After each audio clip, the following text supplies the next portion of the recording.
At the beginning of the story, our protagonist declared that after 10 years, the Federation Kingdom of the East would fall into the hands of those known as the Five Great Sins. To prevent this downfall, he must become the patron of the children, who will one day grow up to become those same sins. He never expected that his mission would turn out to be such a monumental responsibility. As the story truly begins, Alon reveals that he was once a slave to his work, a mere office worker who toiled for 78 hours a week just to make ends meet. Never in his wildest dreams did he think he would one day transmigrate into a fantasy world and awaken as a noble. He can't help but wonder if this is a blessing, or a cruel joke played by fate. At first glance, life as a noble should have been ideal. But when he asked the butler about the writings inside a book, confusion struck him. Shouldn't transmigrators automatically understand the world's language? He thought. The butler then pointed out that he was holding the book upside down. That's when realization hit him. He wasn't just illiterate. The body he now possessed also had no special ability whatsoever. Still, because of his noble status, he was treated with respect and served well. He enjoyed exquisite meals, and servants even tended to him daily, bathing and dressing him. Yet, despite all this luxury, he couldn't believe that he was now the son of a count, a man whose only purpose was to eat, indulge, and live idly every day. For a while, he thought this must be what it means to live truly comfortably, wealthy, carefree, and unbothered. Except for one problem. He had absolutely no idea what kind of world he had landed in. While being bathed by his servants, one of them mentioned that the other young masters would be returning tomorrow. They advised him to sleep early. Curious, Alan asked who they were referring to. The servant replied that they were his brothers, young Master Leo and young Master Tonio. Then she added, "You speak as if you don't even know your own family, the Palatio family." Alon froze the moment he heard the name. Something about the Palatio family stirred a dreadful sense of familiarity deep within him, one he couldn't explain. The servants panicked when he suddenly sank himself underwater, unable to process the horrifying truth. He had been transmigrated into Psychedelia. Psychedelia, the online game he used to play whenever he had free time from his corporate grind. According to him, Psychedelia was a turn-based RPG.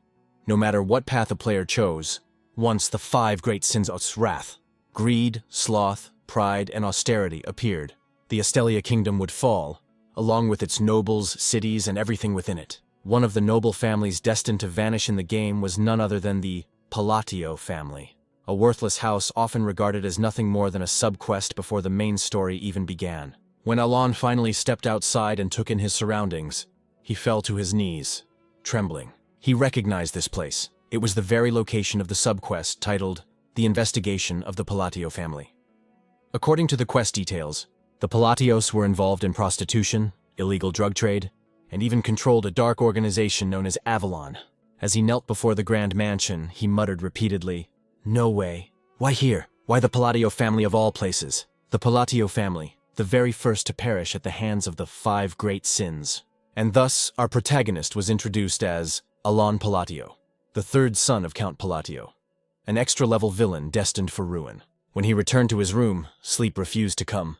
"Please, just send me back," he whispered. He'd rather work 78 hours a week again than die 10 years from now. As tears rolled down his cheeks, he clutched a flower and murmured, "What's the point of living rich if I'm doomed to die anyway?" To him, this despair felt worse than being an underpaid corporate worker for 6 months straight. He couldn't help but think, why was he transmigrated without any special power? Aren't protagonists supposed to get perks when they transmigrate? He mused. Then suddenly realization struck. Wait, I know the game's plot. He knew every twist and turn of Psychedelia's story, including what would happen 10 years later. If I know the future, isn't that a power in itself? He thought. From that moment, he resolved to prevent the fall of Astelia Kingdom. His plan was simple yet ambitious, to befriend and protect the future five great sins before they turned into monsters. Since they were still children in this timeline, he believed there was still hope. 2 months later, his knight returned, reporting that he had rescued several orphans from an eastern orphanage that had secretly been a bioweapon experimentation site. The knight had entrusted the orphanage's management to a woman named Utia, and came back to deliver his report to Alon. This knight was none other than Evan Al-Lun Neo, Alon's loyal retainer and personal guard. Alon nodded approvingly, noting that Evan truly lived up to his reputation as a competent knight. Evan asked if that was meant as praise, since his master's expression was always unreadable. "Is that so?" Alon replied with a faint, forced smile. "Evan, I'll be counting on you." Evan simply sighed, muttering that understanding his master's expressions might take a lifetime. Meanwhile, Alon couldn't help but feel awkward seeing his stiff reflection in the mirror, realizing even his facial muscles hadn't transmigrated properly. Still, Evan thanked him for the compliment. Alon explained that in the world of psychedelia, betrayal was common, making Evan a rare gem of loyalty. That was precisely why he had recruited him. Evan then asked if their recent raid had been meant to rescue a girl named Utia, just as Alon had mentioned before. When Alon confirmed, Evan admitted that he finally understood why Alon trusted her. Having worked as a mercenary for years, he said he could immediately tell Utia was no ordinary child. From the moment he found her imprisoned, he could feel a strange, overwhelming power radiating from her. He couldn't comprehend why someone like her would allow herself to be used as an experiment. Evan also asked why Alan didn't bring her to the mansion, wondering if it wouldn't be more beneficial to keep someone like her close. Alon praised Evan's insight, but explained that allowing Udia to remain at the orphanage was part of a greater plan. The truth, he revealed internally, was that Utia Bloodia hailed from the dull blood-cursed tribe, a people bound by contracts with ancient, indescribable entities. In the future, Utia would become the Sin of Wrath, a monster responsible for the massacre of hundreds of thousands across the Estelia kingdom. Yet Alon believed that if she grew up in peace, away from hatred and bloodshed, he could change her fate. In his mind, he had already saved one of the 5 potential destroyers of the kingdom. Still, he needed to conceal his true motives. He told Evan that it wasn't yet time to bring Utia into the mansion. Shocked, Evan asked what he meant, but Alon simply repeated his order and instructed him to ensure no one discovered their secret. He also ordered Evan to provide Utia and the children with full support, and handed him a letter to deliver personally to the girl. When Evan asked what it contained, Alon only said it was a letter of goodwill and concern. In truth, the letter carried a hidden message, one borrowed from the words of an Archbishop NPC in the game's story. It was a phrase tied to Sin of Wrath herself, Utia Bloodia. He remembered her chilling line from the game, spoken before her slaughter began. "It's already too late." In the game, that line marked the fall of Estelia. But in this world, he still had 10 years. He vowed to use that time to change the course of fate. "It's funny," he muttered, trying to tame a monster with a single phrase. Yet because Utia's tribe worshipped an otherworldly being, he thought there was a chance it might work. "Those zealots' minds are beyond comprehension anyway," he mused. Meanwhile, as Utia read Alon's letter, Evan noticed a surge of magic power radiating from her. So intense it nearly made him tremble. The child barely showed any emotion, yet her presence was overwhelming. When she asked if the letter truly came from Lord Alon and why she hadn't been summoned, Evan felt a crushing pressure fall upon him. Only those in the Master Realm could release such an aura. Remembering Alon's words, that it wasn't yet time, he quickly answered, "Lord Alon said this is not yet the right moment." "I see," Utia replied softly. Then she hugged the letter tightly. To her it was more than a message, it was a promise from her master. Suddenly, her aura flared violently, making Evan instinctively reach for his sword out of fear. Then Utia spoke. "I understand now what my master Lord Alon desires." In that moment we are told that she is future Sin of Wrath, the child of the blood-cursed tribe, Utia, the Blood Queen. Later that night, as Alon lay in bed, he reflected that the day had been unexpectedly satisfying. He couldn't believe he had managed to extend his life even a little longer. Even the moonlight seemed to cheer for him. With renewed determination, he whispered, "Time to find the second of the 5 great sins." The next day, while Alon was inside the library, a thick book suddenly fell on his head. As Evan approached, he casually mentioned that he had already rescued the second child mentioned by his master. Meanwhile, Alon still hadn't found any clues about the third boss, the third child among the so-called 5 great sins. Alon then asked Evan if he had managed to take care of the second child properly. Evan nodded, saying that after rescuing the children from the illegal slave market, he hadn't yet finished filing his report, because someone had suddenly kicked open the library doors. That man was none other than the second son of the Count, Tonio Palatio. He sneered and said he hadn't expected to see Alon there. Approaching Alon, Tonio rested his elbow on his brother's head and mockingly asked why someone like him, who couldn't even read, was holding a book. He added that he'd heard Alon had started learning how to read and write lately. Alon stayed silent. Tonio's expression darkened. "I'm talking to you," he said coldly. "I'm your older brother. Answer me." Gripping Alon's head, Tonio pressed down, but Alon, despite the irritation boiling inside him, restrained himself. He thought bitterly that Tonio had always been a pain to deal with. If he had his way, he would have fought back right then. But instead, he knelt before his brother and said politely, "If you wish to use the library, I'll leave right away." Tonio only laughed cruelly, then stomped his foot on Alon's head, hissing, "Learn your place." At that moment, a sharp dagger flew past Tonio's face, embedding itself into a nearby cabinet. A cold voice followed. Vermin like you, Tonio, make far too much noise. Tonio spun around angrily and demanded, "What's your problem?" A tall man stood there, his gaze sharp and detached. "I don't want to see blood in the morning," he said. "You'd best leave the library now." It was the eldest son of the Count, Leo Palladio. But Tonio refused to back down. He grabbed Leo by the collar and sneered, "Before you walk into the library, maybe try washing off that filthy scent sticking to you." In an instant, Leo pressed the dagger against Tonio's throat. "You should leave," he said in an icy tone, "before I lose control of myself. And before you speak again, wash the stench of drugs off your body." The tension between the two brothers was suffocating. Alon slowly crawled out of the library, thinking to himself that the Palladio County, which once played only a minor role in the game, was far more complex and dangerous than he had imagined. The two degenerate brothers fighting for the family's headship, Leo, the so-called prostitution king ruling the underworld, and Tonio, the drug king controlling a massive cartel, were monsters in human form. After the confrontation erupted between them, Alon and Evan hurriedly left the library. As they walked, Alon told himself not to provoke any of his siblings if he wanted to survive. He swore he would live quietly, posing as a weak and useless illegitimate son, a silent observer. Back in his room, Evan mentioned that the second child Alon had rescued didn't seem ordinary either. As Alon lay lazily on the sofa, Evan fell silent, wondering how someone like Alon, who could barely take care of himself, knew about the hidden bioweapon laboratories and the slave market of another kingdom. Deep down, Evan found his master increasingly mysterious. He added that he had already sent the rescued child to a safe place. But Alon knew the truth. The word unusual wasn't enough to describe those children. They were beyond human comprehension. They were beings capable of ending worlds. He explained that the Allied Kingdom was made up of many nations, and the child they had rescued from the slave market came from the Central Kalian Kingdom. That boy was none other than the second boss of Psychedelia, Deus Macalian. Sold into slavery and subjected to endless torment, Deus was passed from one place to another, until he eventually became the sin of sloth. Among the 5 great sins, Deus was known for the most terrifying and brutal killing methods, so much so that players of the game felt true fear whenever his arc appeared. Ironically, despite being called the sin of sloth, Deus was the most diligent of them all. Every cruelty inflicted upon him was repaid tenfold. That was why Alon repeatedly reminded Evan to treat Deus with care. As Alon sipped his coffee, he explained that the reason he had sent Deus to an orphanage was because it still wasn't the right time. Evan nodded, seemingly expecting that answer, and asked if the letter Alon had sent to Utia had something to do with Deus. "Something like that," Alon replied. In that letter, he had written about the chaos his brother Tonio caused, as a way to strengthen his connection with Utia. He had also mentioned sending her a sickly child and asked her to take care of him. Meanwhile, under the pale moonlight, Deus stood in the shadows.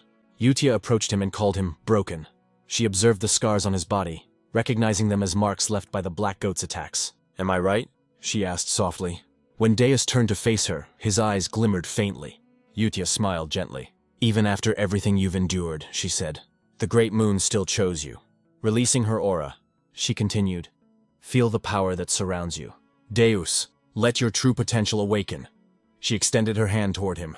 "If you stay and follow the Great Moon's will, your long-awaited vengeance will be yours." From behind Deus, a purple thread-like aura began to emerge. Holding a letter in her hand, Utia whispered, "It's time to deliver the first response to the letters of the Great Moon." At dawn, the next morning, inside the Palladio mansion, Alon was still busy searching for clues about the third boss of Psychedelia when Evan burst through the door, shouting, "We have a big problem. That bastard—" "What do you mean?" Alon asked. "The second young master, Tonio. He's dead," Evan said grimly. Later, at Tonio's funeral, their father stood beside 2 of his mistresses. Alon sighed deeply, thinking how chaotic their family truly was.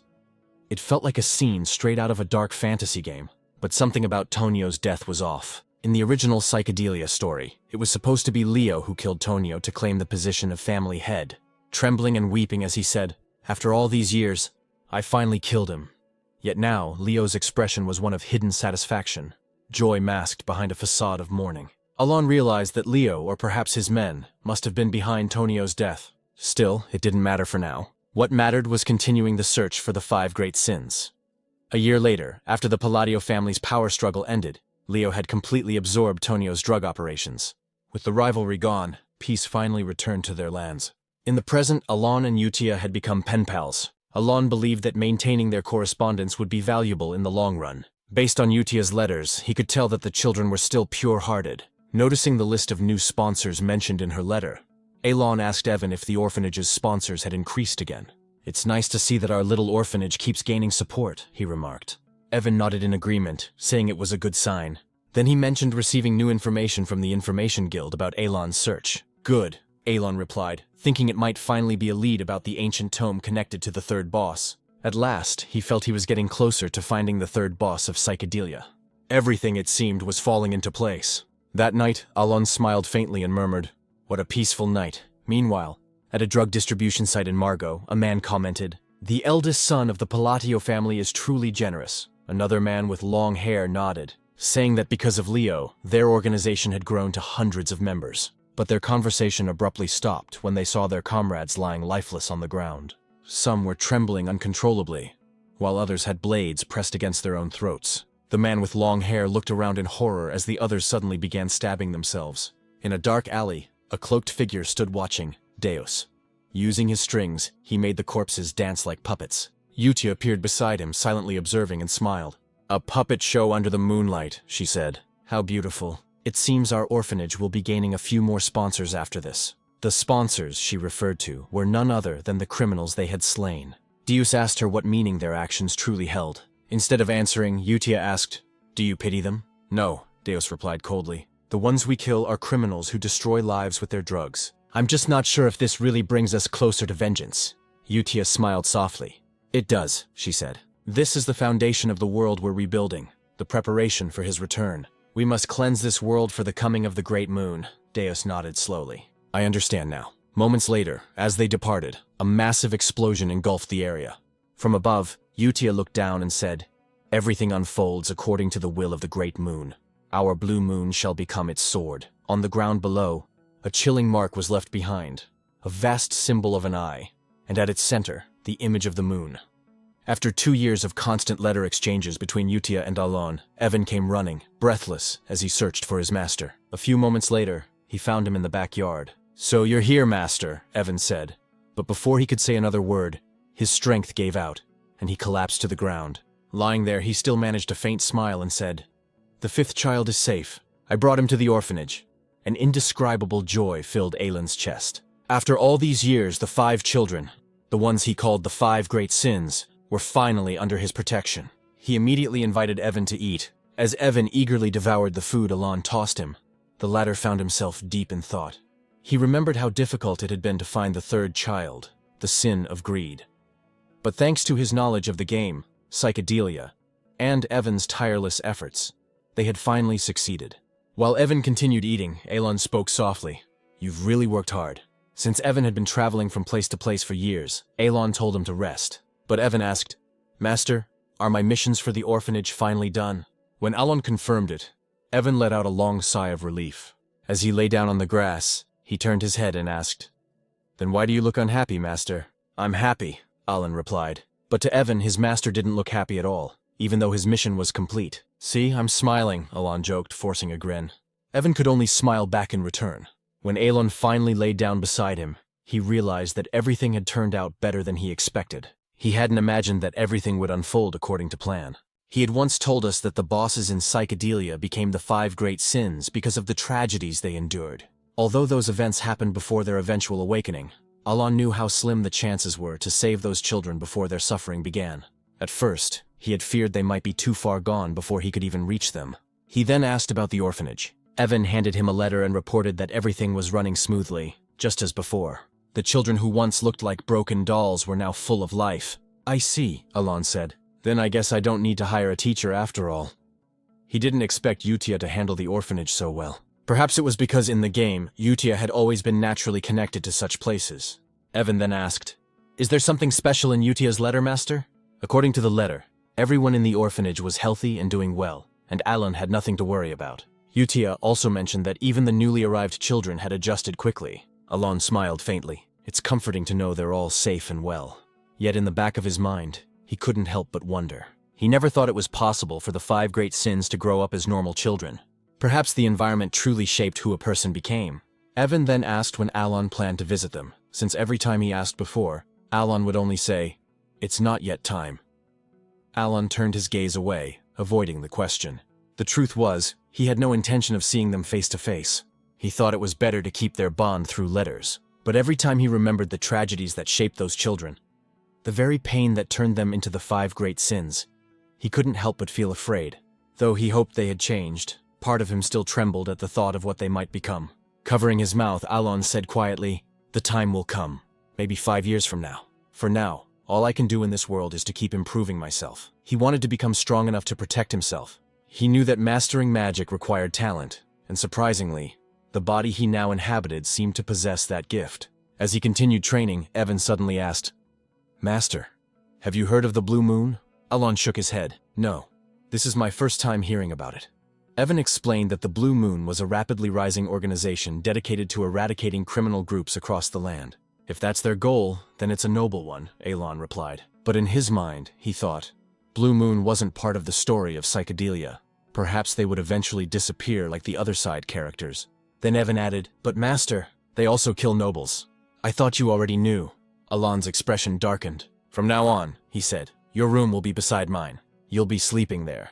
Back at the orphanage, Utia and the children gathered for their weekly Blue Moon activity report. "Is the northern mission done?" Utia asked. "No problems there. I beheaded all the slave traders," she answered. This girl was Seal Rang, the sin of pride. "No one discovered me," Seal Rang continued, "thanks to Rhine's disguise. Before killing the traders, I gave them a chance. I told them they'd live if they could guess the color of my eyes." She smirked. "No one guessed correctly." "I already dissolved all the bodies Seal Rang left behind," said another girl, Rhine, the sin of greed. Then a boy with white hair spoke. "My mission in the south is also complete. No trace remains of Avalon's illegal bioweapon lab. He was Radan, the sin of austerity." Utia smiled. "Good.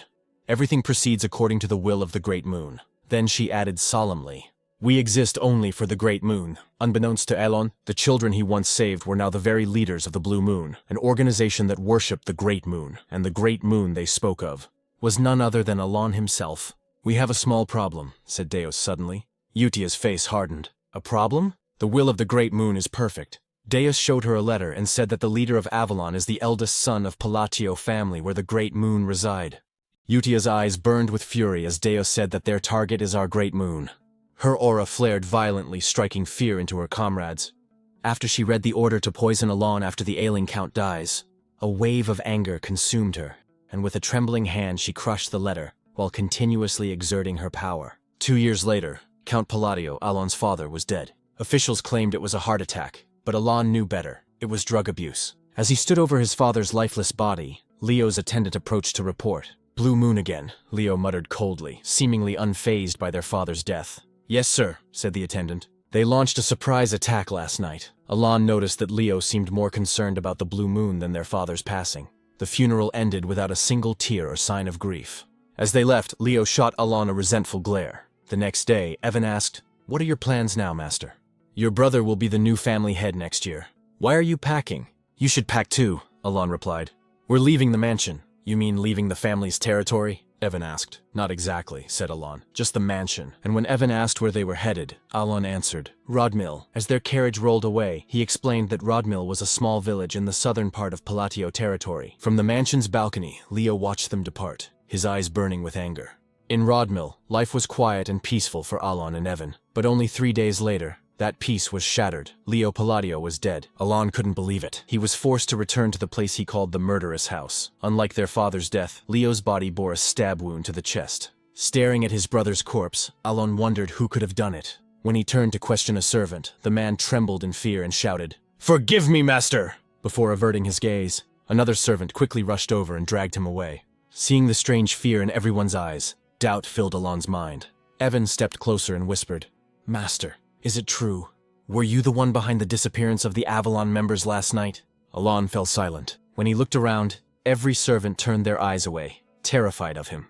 Meanwhile, not long after Alon left their family estate to head toward Rodmill, Evan asked why they didn't just move to a big city instead of a small village. Alon didn't answer immediately. Deep inside, he knew that wasn't an option.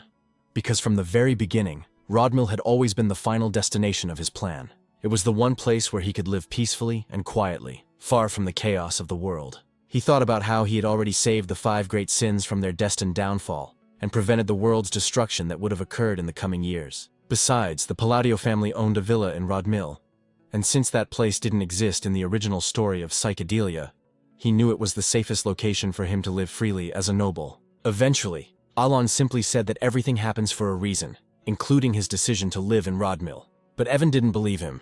He knew that whenever Alon refused to tell the truth, he would always come up with an excuse that sounded wise, but hollow. At the same time, as Leo watched Alon's carriage fade into the distance, he found himself torn. Should he kill his brother or not?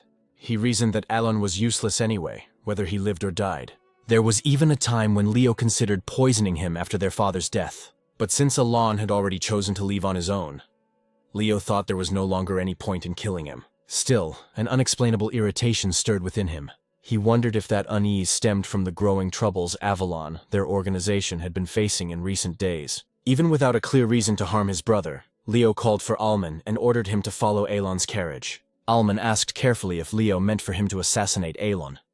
Leo frowned at the question, puzzled. Alman had always been loyal and unquestioning in his service, so Leo was surprised that he would even dare to ask. Sternly, Leo reminded him that his only duty was to obey. But before Leo could say another word, Alman drove his sword straight through Leo's chest. In his final moments, Leo weakly asked why Alman had betrayed him. With a calm smile, Alman replied that he enjoyed the thrill of war games and had truly taken pleasure in serving Leo. But now, he said, it was time to end the game. The narrator revealed that Alman was actually Haydn, the right hand of Leo and a secret operative of the Blue Moon organization. Haydn explained that they were taught by the Red Moon that the Blue Moon existed as the sword of the Great Moon. Because of that, they acted according to the Great Moon's will. However, if anyone dared to harm the Great Moon, they were granted permission to act freely, following their own judgment. As Leo collapsed, Haydn added that he had been waiting for years to hear those exact words come from Leo's mouth. He never expected it would take 2 years before Leo would finally order the death of their Great Moon. Leo weakly responded that Haydn's betrayal would not go unpunished, that their comrades would never forgive him. But Haydn merely smirked and said that, because of Leo's own command, the Avalon organization would now vanish forever from the continent. Before drawing his final breath, Leo heard Haydn's cold remark that Alon's departure from their home had been the Great Moon's way of sparing Leo's life, yet he had wasted that mercy. In the present, Alon once again wondered why everyone around him was acting so strangely. A chill ran down his spine, and his body tensed as if a heavy fog had descended upon him. Evan quietly asked again when Alon had supposedly become the mastermind behind the annihilation of Avalon's members. A moment later, the two sat together in the corner. Alon, trembling, pleaded for Evan to explain everything clearly, to help him understand how he had suddenly become the alleged mastermind. Evan explained that Alon was the only one who had gained anything from the events that had transpired. At the time Leo was killed, Alon had conveniently left the mansion. Because of this, many began to suspect that Alon had both the strongest motive and the perfect alibi, marking him as the successor, and possibly the true mastermind behind it all. Alon was stunned, realizing that everyone truly believed he was responsible for Leo's death. Evan continued, saying that with Avalon now wiped out, no one could stand against his master anymore. However, the string of deaths, their father, Leo, and their other relatives, had led many to believe that Alon had orchestrated everything from the shadows, and remarked that it almost felt as if Alon were some kind of commander-level swordmaster assassin. Hearing this, Alon held his head in frustration, wondering where to even begin. In his mind, there was no organization in Psychedelia capable of eradicating underworld powers in such a short time. That's when he remembered what Evan had mentioned before, about a certain group. When he asked if Evan was referring to the Blue Moon, Alon immediately confirmed it, and asked if he believed they were behind everything. Evan shook his head. Based on the Information Guild's reports, it was unlikely to be Blue Moon. Whenever Blue Moon executed their missions, they left no corpses behind. Only a single symbol marked the scene. But in Avalon's case, the members were brutally slain by swords, and the place looked like a scene straight from hell. Alon shuddered. So that's why they're calling me the mastermind with a sword master, huh? He murmured bitterly. He thought about it again. There was no Blue Moon in Psychedelia. It simply didn't exist. That meant it was impossible for them to be responsible. Moreover, the weak characters that appeared before the main story began couldn't possibly have done this, which left one question echoing in his mind. If not them, then who? Meanwhile, back at the orphanage, Yutia asked if they had left any traces behind. Ryan immediately replied that they hadn't. Even Seol Rang made sure that nothing identifiable was left, except for the mangled corpses of the Avalon members she had slaughtered. When Deus arrived, he reported that only 486 Avalon members remained. Then Radon entered and calmly stated that, as ordered, he had already used his sword to cut them all down. Yutia praised them for their work, narrating that Avalon, the largest organization in the entire Astelia kingdom, had been completely annihilated within 5 days. Radon then mentioned that their purge wasn't entirely perfect. Yutia asked what he meant, and Radon presented a document listing nobles affiliated with Avalon. Included in the list was the family of Duke Altia, one of the most influential houses connected to the group. As Yutia quietly read the document, she said that everyone already knew what she intended. Her comrades nodded, and Radon volunteered to handle it personally. Yutia approved with a single nod. She then turned to Rhine and asked if there would be any issues with the Information Guild. Rhine assured her that everything was fine. The guild believed that Blue Moon had nothing to do with the massacre. Deus added that all the guilds shared the same belief, even calling the incident a living hell created by a sword master. Rhine asked whether they should continue monitoring the guild's activities. Yutia firmly said yes. She reminded everyone that the Great Moon must never find out that Blue Moon was behind the destruction of Avalon, as it hadn't been his command. As she always emphasized, they only acted according to the Great Moon's will. Deus hesitated before confessing that his own brother had once tried to harm the Great Moon, forcing them to protect him, but Yutia corrected him. It was not the Great Moon's command that drove their actions this time. She reminded them all that as the sword of the Great Moon, they must not act without his explicit permission. We exist only to carry out his will, she declared, and we must never let him down. Sweat trickled down Deus's neck as he wondered why someone as powerful as Yutia seemed uneasy. Deep within, he feared the truth, that perhaps the Great Moon already knew everything they had done. Meanwhile, inside Alon's study, books and papers were scattered across his desk. He explained that a month had passed since Leo's burial, and he still hadn't had a proper rest because of endless work. All he wanted was to play games and eat, just like an ordinary noble. He recalled that even though Leo had countless enemies, the original story said he was supposed to die 6 years later. But because events had changed, Alon was now the only surviving successor of the Palatio family, and all the burdens had fallen on him. A few moments later, several officials entered carrying stacks of additional documents. Alon frowned, wondering why everyone suddenly seemed so hard-working when they used to be lazy while his father was alive. He could see the fear in their eyes. They whispered nervously to each other, unsure if their young master was angry. Deep down, they all thought it was better to overwork than to risk their lives. None of them wanted to die. Alon sighed. Perhaps they were so diligent now because of the rumors labeling him as the mastermind behind all the deaths. In truth, though, he was nothing more than a former corporate slave who just wanted a peaceful life. Later that night, Evan remarked that, strange as it sounded, Alon's progress was incredible. He had reached the 2nd tier of magic in just 2 years, without a teacher. Evan called it true talent and asked when exactly Alon had become so strong. He explained that under normal circumstances, it took about 4 years to reach the 2nd tier, even with guidance. After all, magic couldn't be mastered easily, even by those born with aptitude. Alon simply replied that he probably just had decent talent. In his mind, he knew the truth. His chaotic thoughts and the fear of being powerless had driven him to train relentlessly. The technique he practiced required perfect control over one's mana. But what was the point of control if his mana pool was so small? At first, he had been thrilled to discover he could actually use magic in a fantasy world. After completing his mission involving the 5 great sins, he thought he could finally live safely, and devoted himself to learning magic. Yet now, desperate to survive, he realized that his mana capacity was terribly low. No matter how hard he trained, his power remained limited. Alon explained that a person's mana hole was like an athlete's weight class. His, unfortunately, was tiny. And if he wanted to expand it, there was only one possible method. When Alon sat down, Evan immediately showed the ball invitation for his master. Alon stared silently at the envelope, wondering what kind of trouble it would bring this time. In the next scene, Alon and Evan arrived at an extravagant ball. But after just a few minutes of walking around, Alon sighed and said he was already tired. He explained that it was just a typical gathering where nobles came to socialize, held in the southern region of Astelia Kingdom.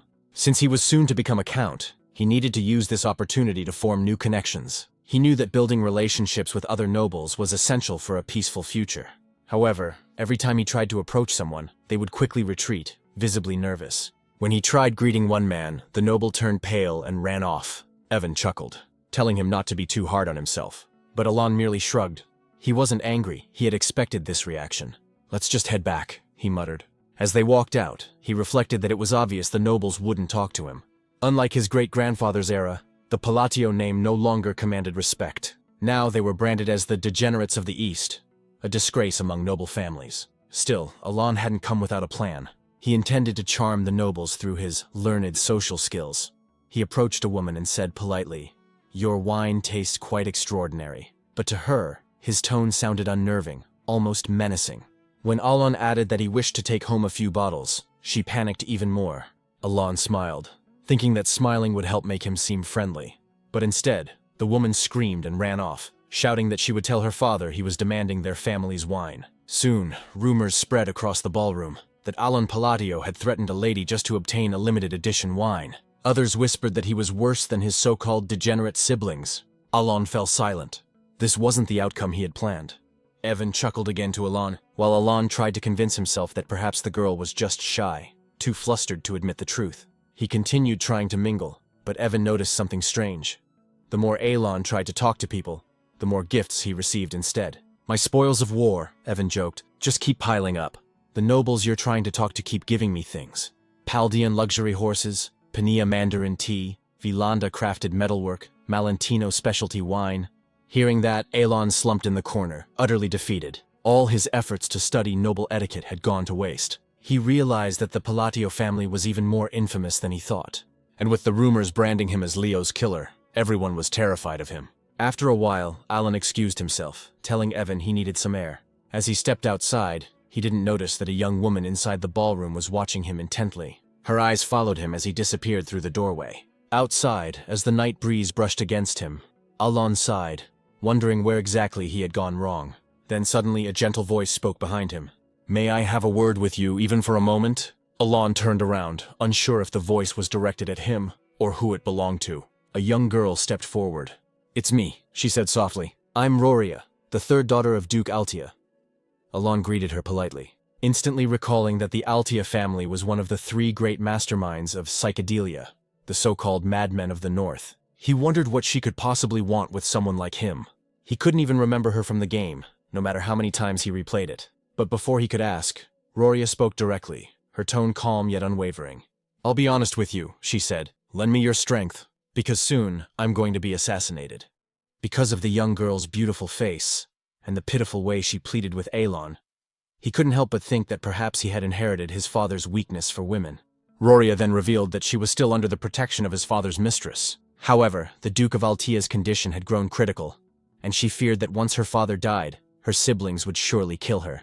From this, Alon realized that Roria's true motive was survival. He also understood why he couldn't remember her from the game, most likely because she had already died long before Psychedelia's story even began. Roria begged him once more. She claimed that if Alon lent her his power, her siblings would never dare touch her. Her voice trembled with desperation as she pleaded, but Alon firmly refused. Still, Roria was not done. She declared that she wasn't asking for his help for free. If Alon helped her, she would offer half of the Altia family's wealth in return. Alon didn't answer. Instead, he simply turned and began to walk away, saying that their conversation was over. He had somewhere else to be. In his mind, he thought it was already hard enough keeping himself alive. He didn't need to involve himself in another family's problem. Even if he wanted to help her, he knew the rumors about him having special powers were nothing but baseless talk. Before leaving, Alon quietly looked at Roria's sorrowful face, sighed, and said, "Something good will happen to you." Deep down, he hoped she'd find a real ally within her own family. Meanwhile, as Alon re-entered the hall, a shadowy figure hidden in the darkness spoke. One of the Altia family members had apparently approached the Great Moon, and this had to be reported to the Red Moon immediately. The Great Moon commented that something good was bound to happen to Roria. The Red Moon referred to Utia. However, Rhine argued that there was no need to inform Utia. According to their data, Roria was the only one uninvolved in the Avalon incident, meaning she was not one of Radan's targets. "That makes things easier," said Deus, "because aside from Roria, we're ordered to eliminate every remaining member of the Altia family." Rhine nodded and added that, for the Red Moon's command, Utia's order, they must prevent any information leaks to ensure the Great Moon would never learn that the Blue Moon had ties to the Avalon incident. Thus they continued to observe and monitor Alon's every move from the shadows. As Alon walked through the Grand Hall, he wondered to himself, "Do I have some kind of invisible barrier?" He noticed that no one dared approach him, until a woman suddenly greeted him, someone who had been watching him for quite some time. For a moment, Alon felt relieved. Finally, someone had spoken to him. Maybe, he thought, this was his chance to have a genuine noble friend. He smiled and greeted her back, but when he turned to see her face, he stopped in his tracks and muttered under his breath, "Another shady one." Once again, He thought that everyone who approached him first seemed to be far from normal. Still, he stepped closer and politely greeted her. "Good evening, Lady Zenonia." Hearing her name, the woman asked if he knew her. Alon replied, "Of course, who wouldn't recognize the famous Lady Zenonia?" In his mind, he recalled the three great villainous houses of the Estelia kingdom, the Altia family of the north, the Palatio family of the east, and the degenerates of Zenonia in the west. The woman before him was Kalia, the eldest daughter of Count Zenonia. She asked if she was really that famous. In Alon's mind, if his Palotia family was like a gang, the Zenonia family was like a corporate syndicate, and immediately reminded himself not to get involved with Kalia, because all he wanted was simple connection enough to live a peaceful life. He then added that Kalia wasn't only famous for her family name, but also for her beauty. Kalia smiled and thanked him for the compliment, saying she wanted to talk longer. She asked if he'd be willing to continue their conversation. Alon replied that he'd like that, but there were too many eyes watching them. Inwardly, he was practically praying that Kalia would let him go. The woman paused, folded her fan, and looked him in the eye.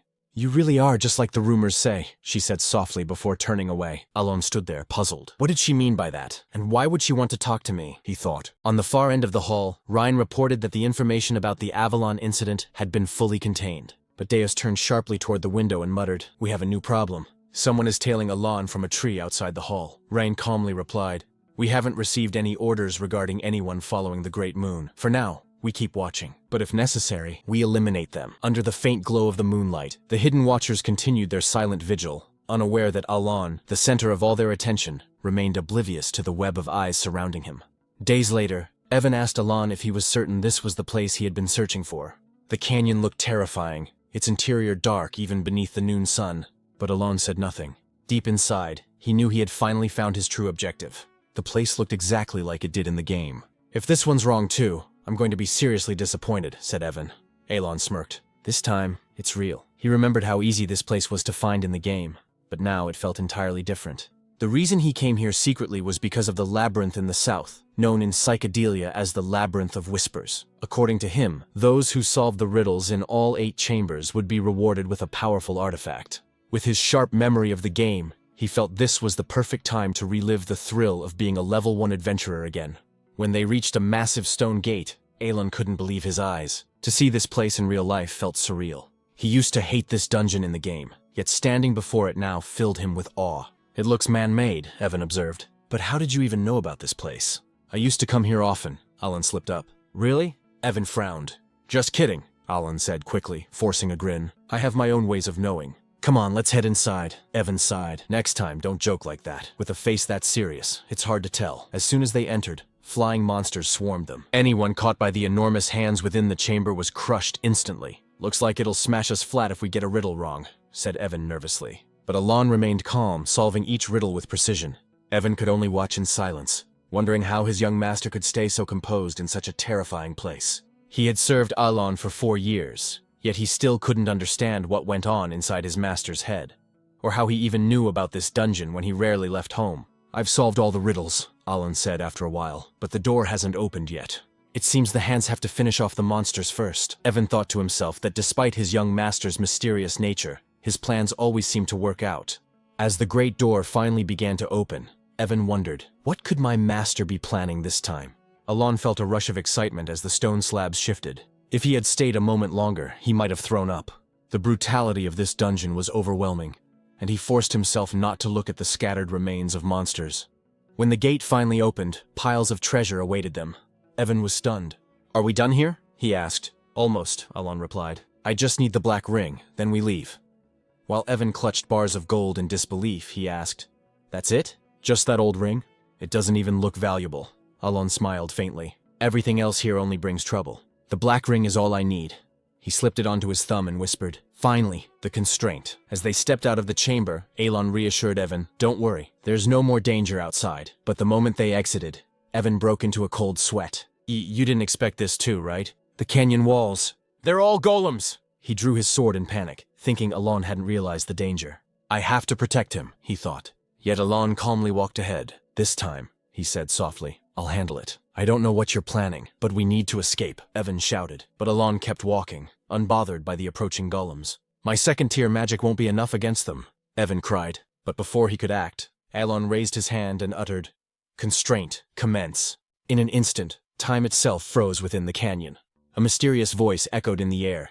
Fragment inheriting the great will of Nyarlala. Speak now the 2 constraints you can enact. Alon remembered this scene vividly from Psychedelia. 2 selection windows appeared here. The voice belonged to the constraint, the reward granted for clearing the labyrinth. Just like in the game, it was an absorption-type artifact that granted immense power in exchange for self-imposed limitations. As the voice spoke, Alon's body trembled. Everything felt painfully real. Clutching his chest, he steadied himself and answered, "In all spellcasting, the hand seals of Babylonia shall be absolutely required." He formed a complex gesture. The voice asked for the power he sought in return. "Power to twist the laws of the world a little further," Alon declared. It was granted. "Second," the voice intoned. "In all spellcasting," Alon continued, "only the sacred words of Babylonia may be used." "And what will you claim in exchange?" the voice asked again. The same as before. Silence filled the canyon. For a moment, Alon wondered if he had done something wrong.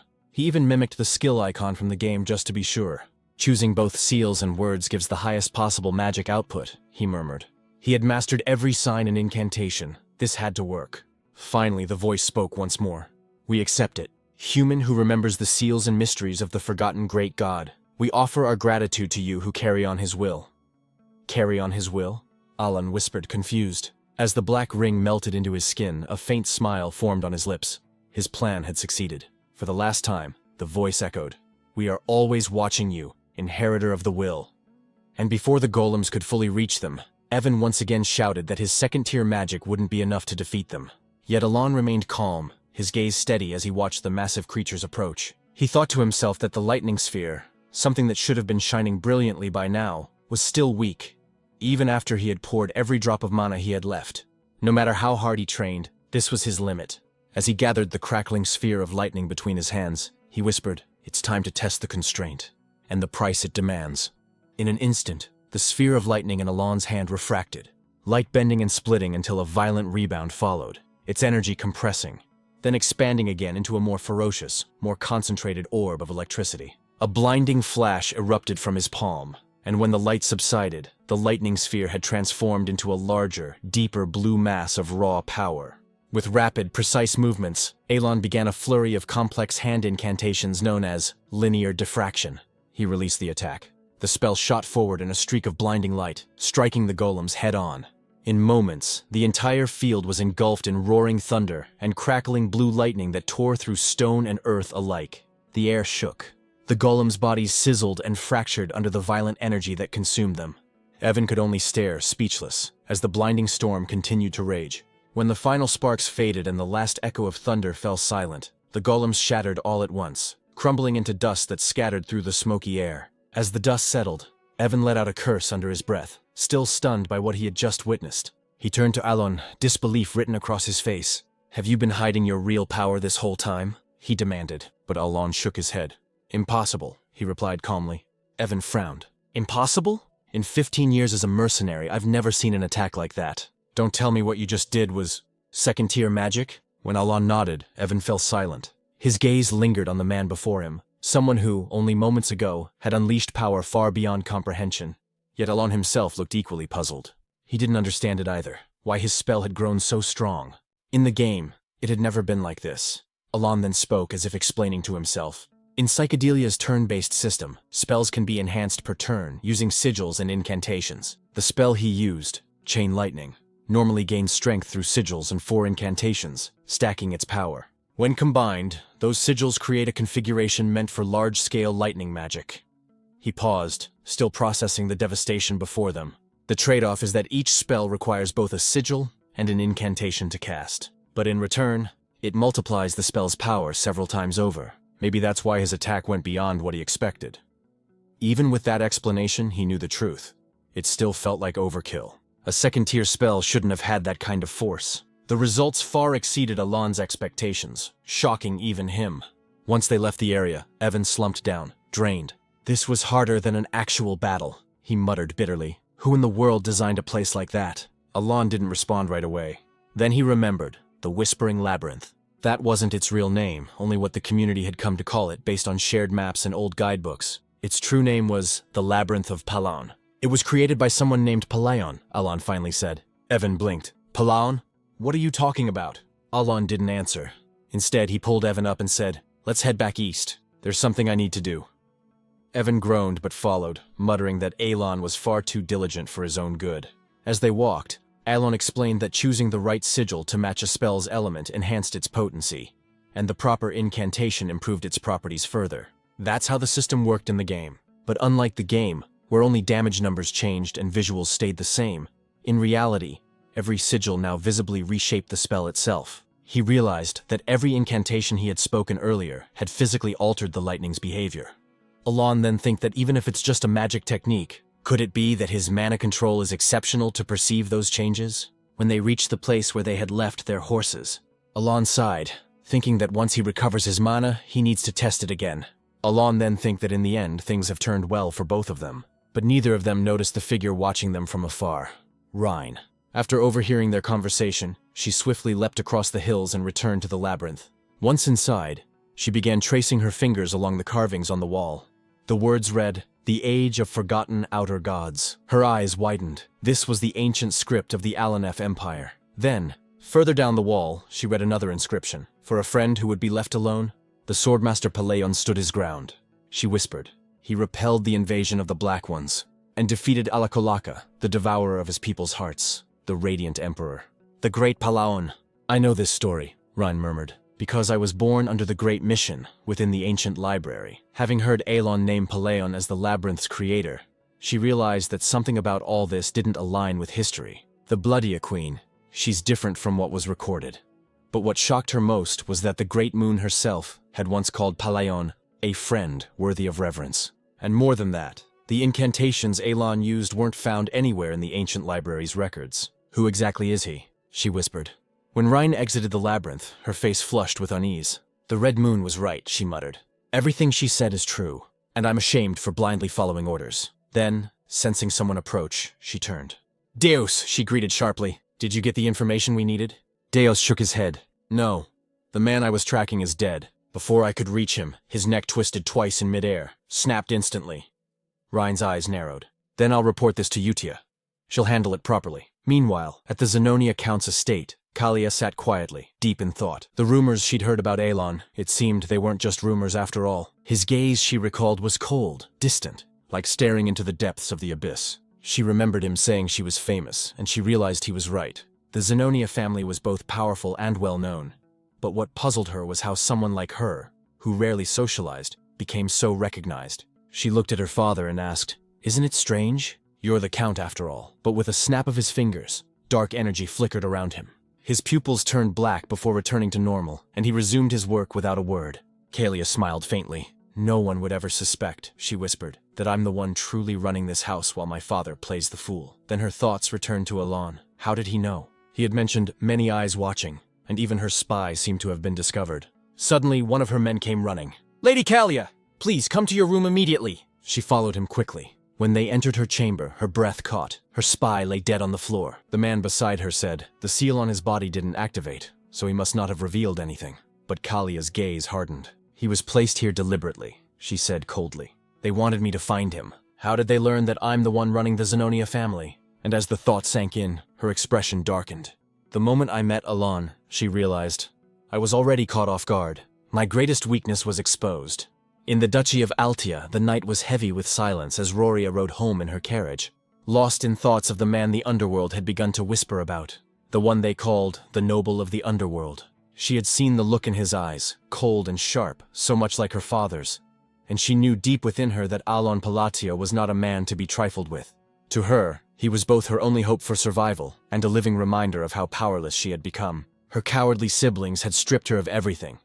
Her fortune, her influence, her very dignity, until all that remained was her desperate will to live. She had clung to her father's affection as her last refuge, but with his health failing and death drawing near, she could no longer ignore the question that haunted her every waking moment. What would become of her once he was gone? That question found a terrible answer when she returned home. The servants met her at the door with trembling voices, telling her that Lady Ferrian and Lord Kig, her siblings who had once betrayed her, had taken their own lives. Her heart stopped as disbelief consumed her. The very people who had schemed against her family had ended themselves, leaving behind only confusion and unease. When she demanded to know where her remaining siblings, Timalian and Malian, were, the servants hurried to find them, only to discover the two standing lifeless in each other's embrace, each impaled upon the other's sword.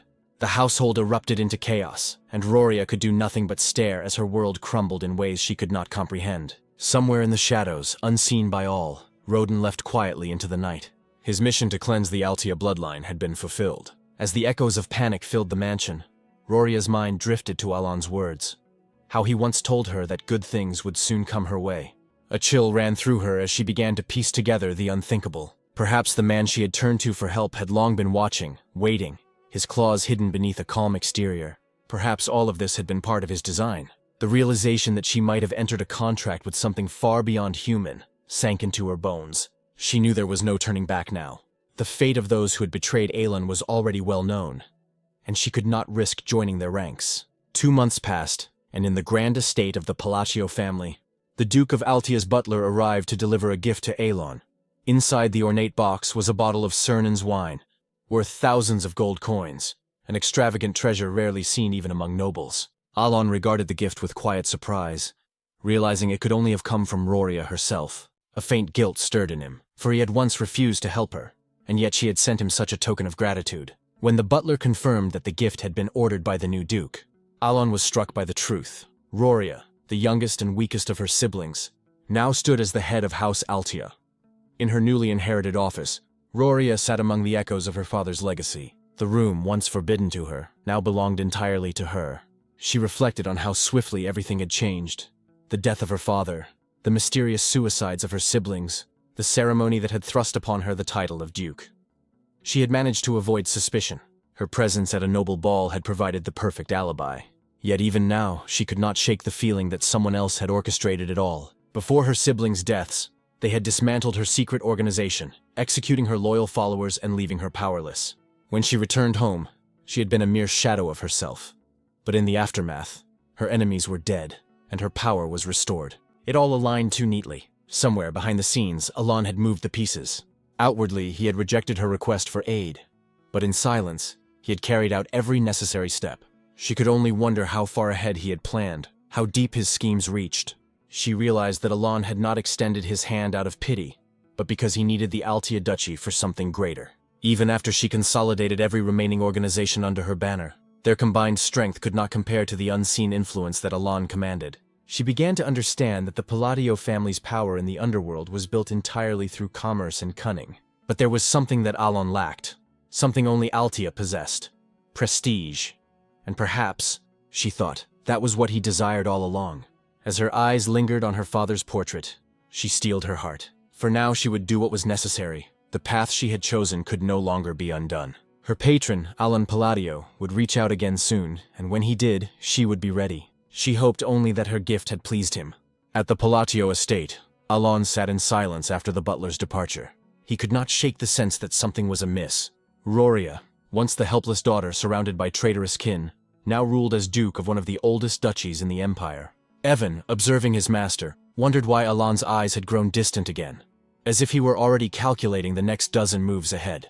Months passed, and the cold of winter crept over the land. 5 years before the beginning of the story that history would remember. Alon walked through the long corridors of his home, his mind filled with the rhythm of quiet contemplation. Though the formal succession ceremony had yet to occur, he had already acted as count for over a year. It was not a title he had ever wished to bear, yet he had grown accustomed to the responsibilities, and the privileges of nobility had become part of his daily life. His thoughts drifted when Evan handed him a letter from Utia.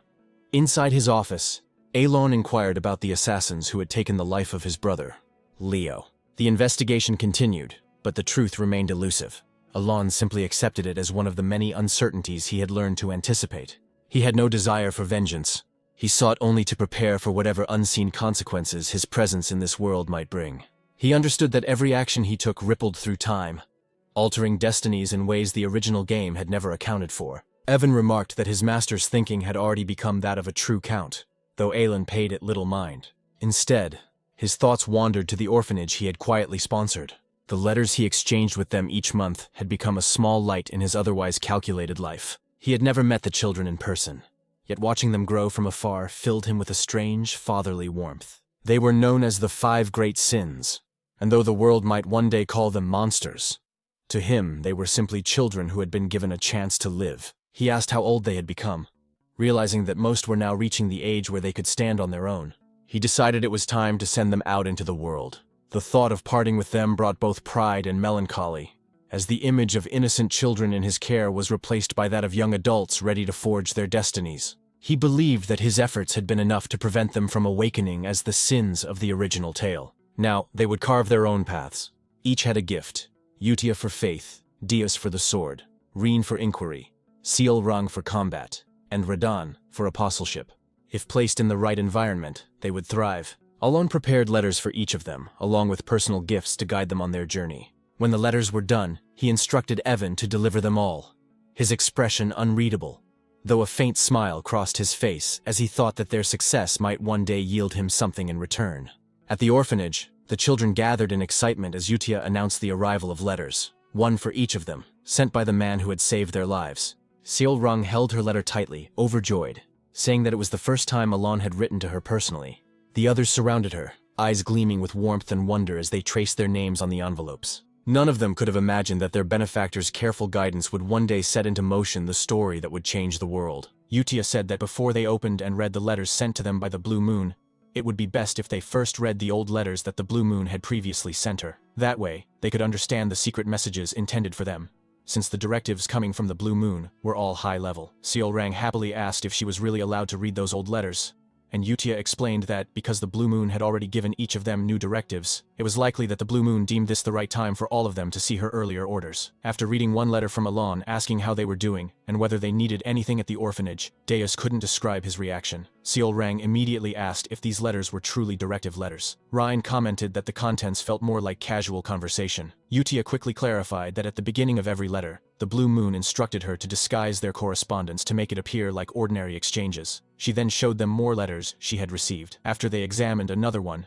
Utia explained that it contained the first command after the initial greeting. It was addressed to her, pointing out targets for elimination, assigning missions, and instructing them to report the situation afterward. Utia also showed another letter and told them that its contents were where Alon entrusted the Blue Moon to her. And as they could see, Alon had personally chosen all of them. When Deus asked if this was their method of preventing information leaks, similar to their previous mission, Utia answered that, based on her understanding of the letters she received, they also needed to properly interpret Alon's hidden orders within them to accomplish their missions. Deus then asked whether it wouldn't be better for Alon to simply visit them in person to give orders, or at least use magical communication devices. Radan agreed, saying that if their goal was to avoid information leaks, why rely on such an old-fashioned method like letters? But Utia seriously asked if they had already forgotten that the only thing required of them was to obey the Blue Moon's commands. With that, Deus said they understood, though he simultaneously thought that Utia's faith was chillingly firm. Seal Rang cheerfully said that if that was the case, then they should proceed with reading and find out the Blue Moon's directives in the letters. After a few moments of reading, once they had opened their letters, Deus said that the Blue Moon ordered him to go to Caliburn, the nation of knights. Seal Rang, meanwhile, was ordered to go to Colony, and she immediately complained about disliking the desert. Radan said he was ordered to go to Laxus, the entertainment city of the kingdom, while Ryan was instructed to head to Lartania, known as the Labyrinth City. Utia, on the other hand, was assigned to the Holy Kingdom Rosary. When Utia asked what exactly the Blue Moon wanted them to do, Deus replied that he didn't know why, but he had been ordered to become a knight of the Caliburn. Seol Rang said that her letter told her not to worry because they would continue receiving support. Ryan added that the letter also indicated where their gifts were located. Radan said that whatever their orders were, they would understand once they reached their assigned destinations. Utia praised them for properly understanding their directives, and reminded them that until Alon gave the signal, mentioning the Blue Moon was strictly forbidden.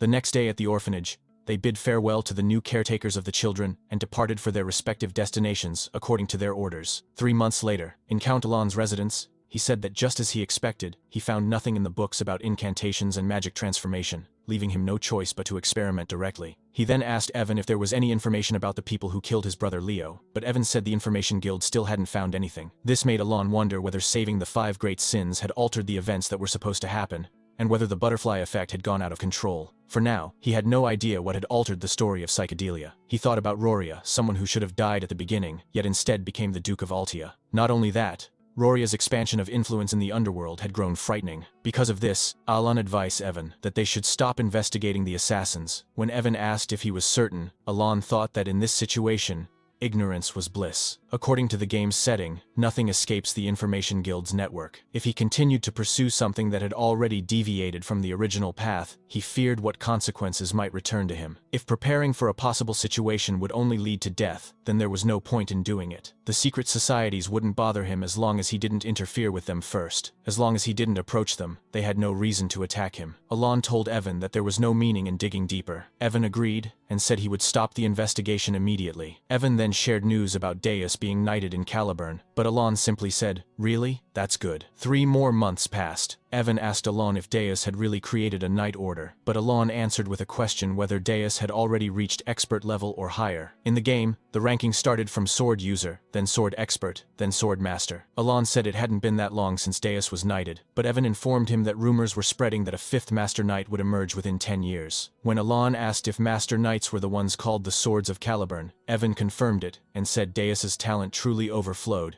and that Caliburn must be several times noisier by now. 6 more months passed 1 year since their departure. After the succession ceremony, Alon had grown accustomed to his duties as count. While experimenting with his power, Evan approached him with piping hot news. When Alon asked what it was, Evan revealed that Deus had become one of Caliburn's 5 swords. Alon was shocked and asked if Deus had truly become a swordmaster, and whether Master Knights were the only swordmasters in Caliburn. In Psychedelia, swordmasters were superhumans who surpassed aura blades and unlocked a unique ability called derivation. When Alon asked if Deus was really a swordmaster, Evan said that technically, Deus was just below that level. According to their information, Deus had not yet created a derivation. However, the nation still granted him the title of Master Knight, because he had defeated the 4th sword, and Caliburn had recently lost 1 Master Knight to the northern barbarians. In Alon's memory, Caliburn had been at war with the barbarians for over 10 years. Evan explained that it normally took 15 years to awaken and clad one's body in mana, and derivation took decades more. He recalled that the first sword,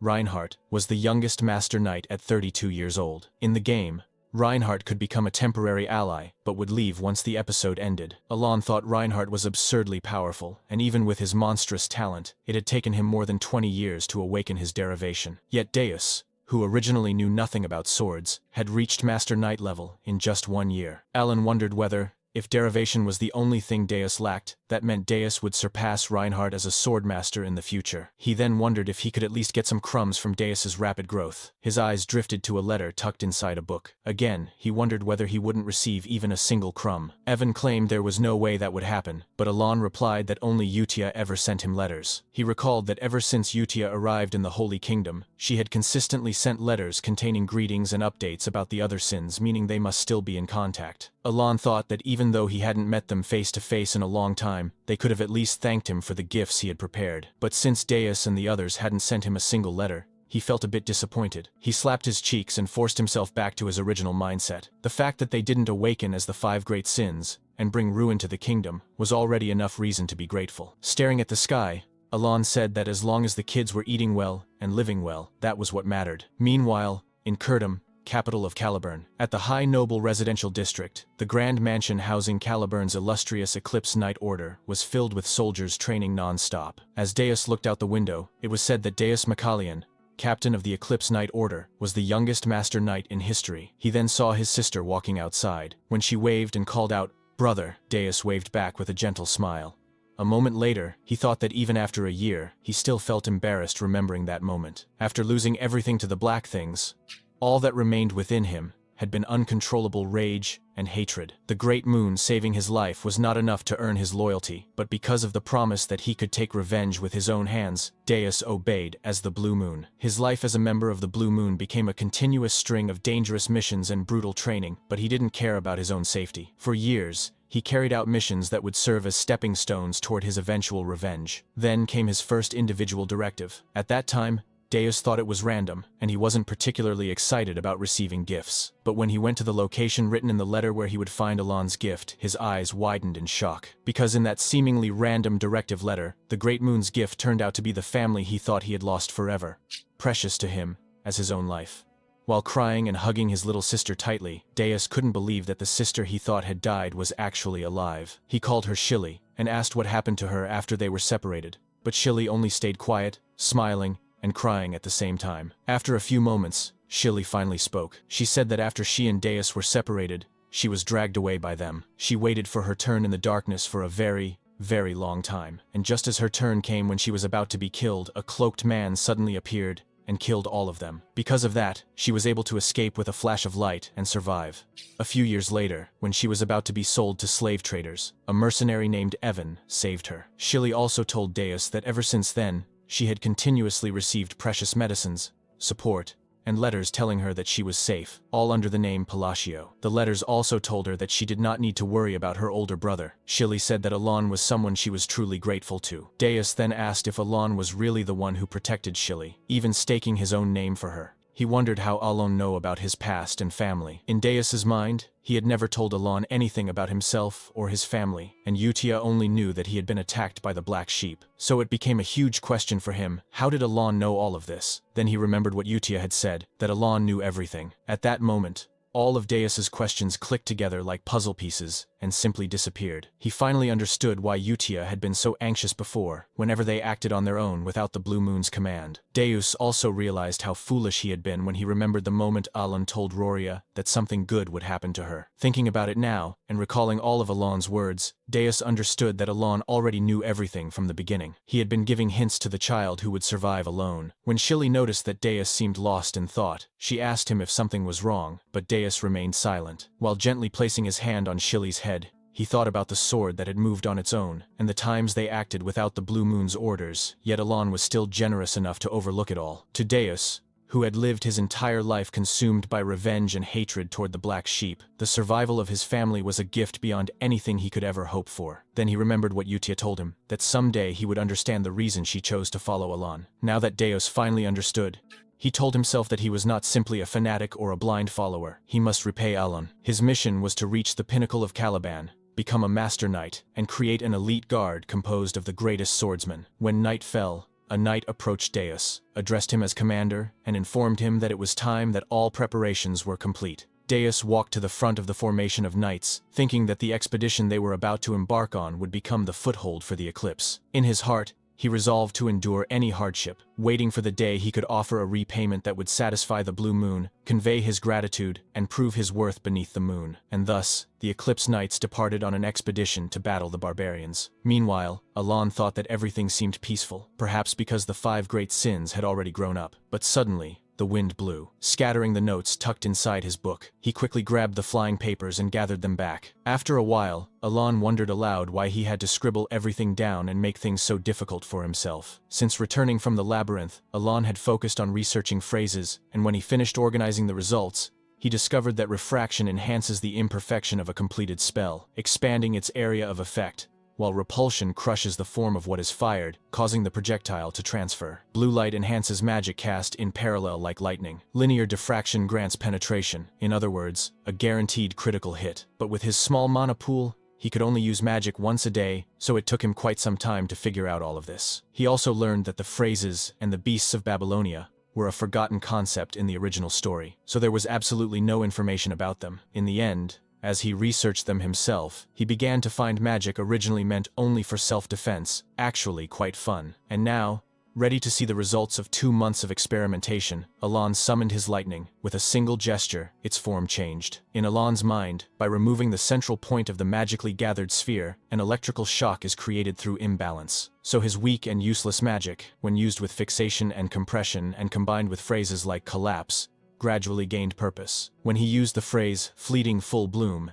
and stretched out his hand, the sky suddenly darkened, followed by a massive bolt of lightning crashing to the ground. After seeing it strike, Alon thought that the order of phrases mattered as well because when he used collapse first, it had failed. But then, a loud voice shouted that it was impossible, catching Alon off guard. When he turned around, he saw an old man and a red-haired woman. The woman with red hair was Kalia, who asked if what they were witnessing was the so-called origin. Alon wondered why Kalia was even there, while the old man trembled as he said that the unique magic called origin was something only a 7th circle mage could achieve. When Alon heard the word origin, he immediately thought about how he had jumped from the 1st circle straight to the 7th. He wondered to himself if the 7th circle mage they were talking about was him.